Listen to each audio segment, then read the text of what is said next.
Good morning, everyone, on this Monday, on the first week in Lent. And during this season of Lent, I'm going to be reading from the Office of Readings. These are great sermons and treatises that are from our ancient fathers. And so it's nice to just review some of the great sermons that have been given to us down through the centuries. And this is a sermon by St Gregory of Nazianzen, who is a bishop, and he wrote this sermon called "Let Us Show Each Other God's Generosity." Recognize to whom you owe the fact that you exist, that you breathe, that you understand, that you are wise, and above all, that you know God and hope for the kingdom of heaven and the vision of glory, now darkly as a mirror, but then with greater fullness and purity. You have been made a son of God, co-heir with Christ. Where did you get all this, and from whom? Let me turn to what is of less importance, the visible world around us. What benefactor has enabled you to look out upon the beauty of the sky, the sun in its course, the circle of the moon, the countless number of stars, with the harmony and order that are theirs, like the music of a harp? Who has blessed you with rain, with the art of husbandry, with different kinds of food, with the arts, with houses, with laws, with states, with a life of humanity and culture, with friendship, and with easy familiarity of kinship? Who has given you dominion over animals, those that are tame and those that provide you with food? Who has made you Lord and Master of everything on earth? In short, who has endowed you with all that makes man superior to all other living creatures? Is it not God who asks you now, in your turn, to show yourself generous above all other creatures and for the sake of all other creatures? Because we have received from him so many wonderful gifts, will we not be ashamed to refuse him this one thing only, our generosity?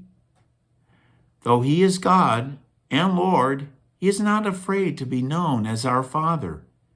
Shall we, for our part, repudiate those who are our kin and kin?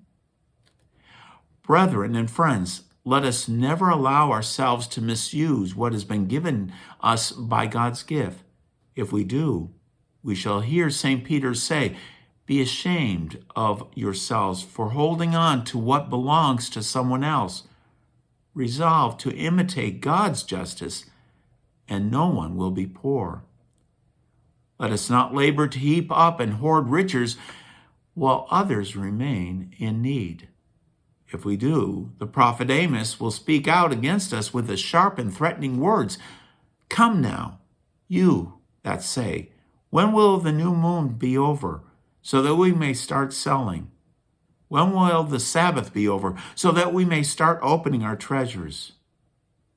Let us put into practice the supreme and primary law of God.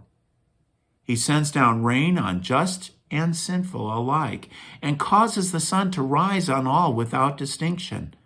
To all creatures, he has given the broad earth, the springs, the rivers, and the forests. He has given the air to the birds, and the waters to those who live in the water. He has given abundantly to all the basic needs of life, not as private possession, not restricted by law, not divided by boundaries, but as common to all, an ample and rich treasure. His gifts are not deficient in any way, because he wanted to give equality of blessing and equality of worth, and to show the abundance of his generosity." Words worth pondering over. By the way, I'm also including a YouTube that you might be interested in. It's a journey through the Stations of the Cross in Jerusalem. It's kind of a fascinating look at it from an archaeological standpoint, and especially during this time of Lent where we do the Stations of the Cross, I thought you might enjoy it. Until we see each other soon, stay safe. Bye for now.